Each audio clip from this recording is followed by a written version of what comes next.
Well, scientists say climate change is getting worse, and there could be serious consequences for our planet in the next 20 years. The new report from the UN predicts that at the current warming rate, millions more people will die from extreme heat by the year 2040. There will also be substantial loss of coral reefs and a rise of sea levels that could wipe out small island nations like the Bahamas and the Maldives. More than 90 scientists from 40 countries wrote the 728-page report. Somini Sengupta is the international climate reporter for the New York Times, and she's joining us now. Good morning. Good morning. You know, it's startling. You look at these numbers just by 2040, the devastating effects that we'll already see within our own lifetimes and obviously our children's. How did scientists come to this conclusion? 2040 is exactly the year to keep in mind. A child born today will just be graduating from college in 2040.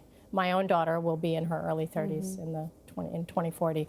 They came to this conclusion by looking at piles and piles of scientific studies.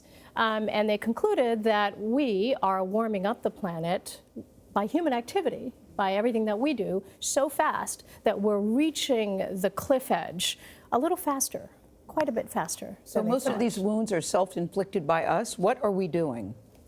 What warms up the planet, according to scientific consensus, is greenhouse gas emissions. How do greenhouse gas emissions get into the atmosphere? From cars and trucks, from planes, from agriculture even produces greenhouse gas emissions. So, and the consequences are really quite dire. Once the planet heats up to a certain level, you have much higher chances of heat waves that can be potentially very fatal, wildfires, the likes of which we have seen this year, coastal flooding because of sea rise, lots of people, millions and millions of people who live on the U.S. coast and all around the world. Remember, we've got lots of capital cities, lots of airports along the coastlines. Those are in danger, and huge economic losses. Well, we also have the geopolitical effects that happen when you have droughts and food shortages. Countries start to go in and take the resources of other countries. You start to have all kinds of conflicts as a result of these effects. You raise a very good point that food shortages and water shortages can lead to civil unrest and can pave the way for much bigger conflicts. Absolutely. When I spoke with President Obama about this in 2015, he said no challenge poses a greater threat to future generations than climate change. And what he specifically talked about, too, sort of what you were talking about, John, the rise of ocean levels, anywhere 5, 6, 7 feet. You have bread baskets, essentially, the places that feed our country, wiped out. Then that can lead conflict and terrorism. He tied it to future terrorism in this world.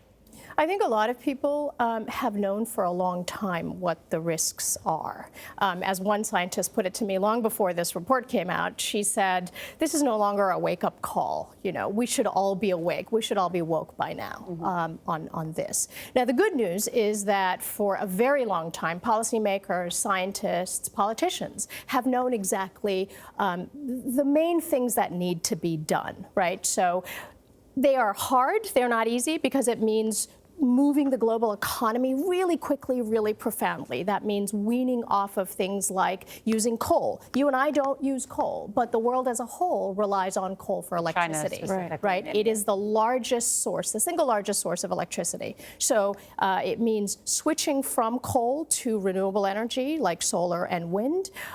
It means figuring out how to get from place A to place B without putting oil in our cars. There are engineering solutions. There are lots of very smart scientists trying to figure out how to suck that carbon out of the atmosphere. And there are non-engineering solutions like forests, how to preserve our forests, which act as a huge carbon sink. The big challenge is how to implement those solutions. That's right. Yeah. So it's an issue of political will, and can we do it rather than do we know how to do it? Yeah, I need a bigger appreciation for forests because they're very important to saving the world, really. People don't make that connection. Thank you very much, Somini Sengupta. Thank you. Good to have you here. You can find more information on how you can help the environment on our website, cbsthismorning.com.